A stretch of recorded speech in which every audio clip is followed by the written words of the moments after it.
What's good, YouTube? Welcome back to another episode, another video here of Sir Night Gaming. I am Ray. Today we're going to be talking about how Nvidia will impact or affect next-gen consoles.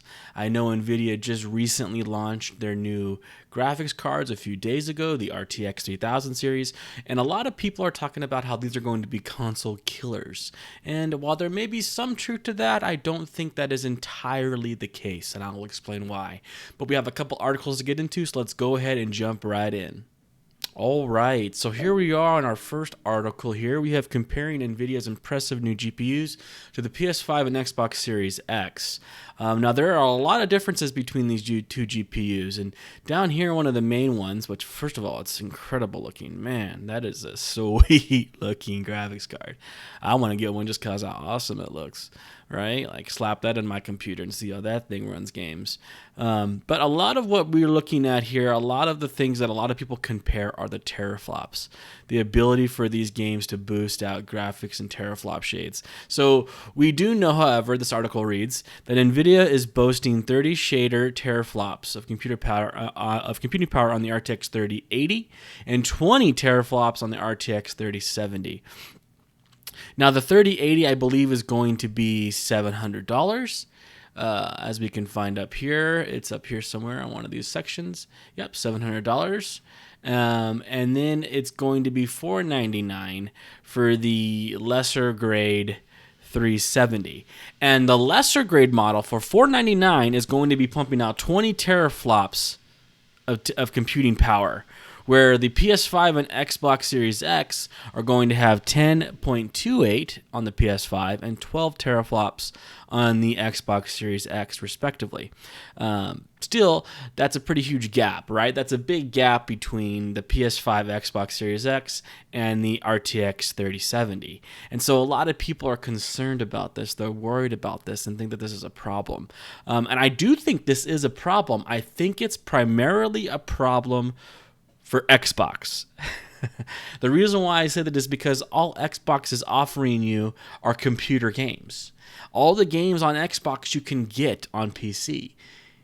Whenever a new Xbox comes out, it launches on PC as well alongside the Xbox. So there is no reason to buy an Xbox apart from the graphics that it gives you at an affordable cost. Right? You're buying an Xbox because it's supposed to give you the best console graphics at an affordable price. And at $499, that may even be cheaper than what the Xbox Series X will cost. I think the Xbox Series X will probably cost $599.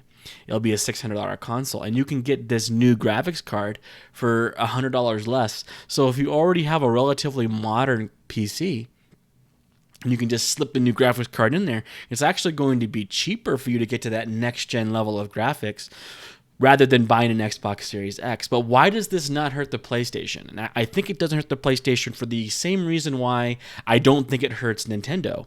Interestingly enough, we don't see Nintendo mentioned anywhere in this article, do we? We don't, but yet Nintendo's doing just fine. Why? Because they're producing excellent exclusive content. So it doesn't matter what teraflops the Nintendo pumps out. It has the worst of all three of the next-gen consoles. However, it's selling incredible amounts of copies of games and incredible amounts of consoles. Why? Because the console has great exclusive content. The Xbox doesn't. All the Xbox has is its power under its hood. And so because of that, this really hurts Xbox. Nvidia is really taking a slug at Xbox, but we're including PlayStation in here, and I don't think we should because PlayStation is following the Nintendo formula of providing great exclusive content. And I can prove that here with this next article. We can see the PS5 exclusives. Now, some of these are timed, but many of them aren't. Like, for instance, Demon's Souls is not a timed exclusive. That is going to be exclusive only to PlayStation, and you will only be able to play it on PS5. Of course, Astro Room's Playroom, Destruction All-Stars. We have some really big ones here like Gran Turismo 7. We have Ratchet and Clank, A Rift Apart, which is a large game that's exclusive on PlayStation. Sackboy, A Big Adventure looks really good, like a Mario level competitor. And of course, we have Spider-Man Miles Morales. We have Stray. We have lots of great games. Horizon Forbidden West, another Horizon game. All these games are only playable on PlayStation. So it's not that big of a deal if your PlayStation is not quite measuring up to the most recent top quality Nvidia, graphics card, because you're getting these great exclusive games that you could only play on PlayStation. It's the same exact formula for Nintendo. Nintendo doesn't have anywhere near, not even 10 teraflops of graphics on their system, or 12, not even close. But yet it's providing great exclusive content. So while I think this development of Nvidia releasing these affordable, very powerful, and great looking graphics cards will have an impact on next gen, I think it primarily hurts Xbox. Xbox is going to have to win the price war, and I think this is why you see them slow rolling their price. They are not going to release their price until PlayStation does. They just won't. They'll wait until the very day it launches that they have to name their price. At least that's my opinion, because they have to win the price war, or else you have absolutely zero reason to buy an Xbox. Absolutely a zero reason to buy an Xbox.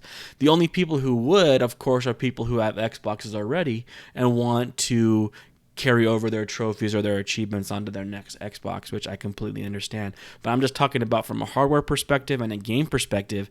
If you can get these RTX graphics cards that are going to be pumping out almost twice as much power as the Xbox Series X can produce, and all the games that Xbox launch are on PC, I'm not seeing a reason to buy an Xbox Series X, while I do see a reason to buy Nintendo and a reason to buy PlayStation. So this is, in my opinion, another hit at Xbox. So Xbox is really hurting right now. They had to postpone Halo. Now these new graphics cards are threatening their affordable next-gen 4K graphics competitive nature that they've been trying to prop up, that they're the best affordable way to play next-gen games. Now Nvidia is saying, not so fast. You can get even better graphics for even just a little bit more. I bet you for just $700 to $800 you can build a whole computer, even if you didn't have one. And for only a couple $100 more, you're getting twice as much power. It's really hard for Xbox to compete in this environment. They have to do something. They have to produce some games.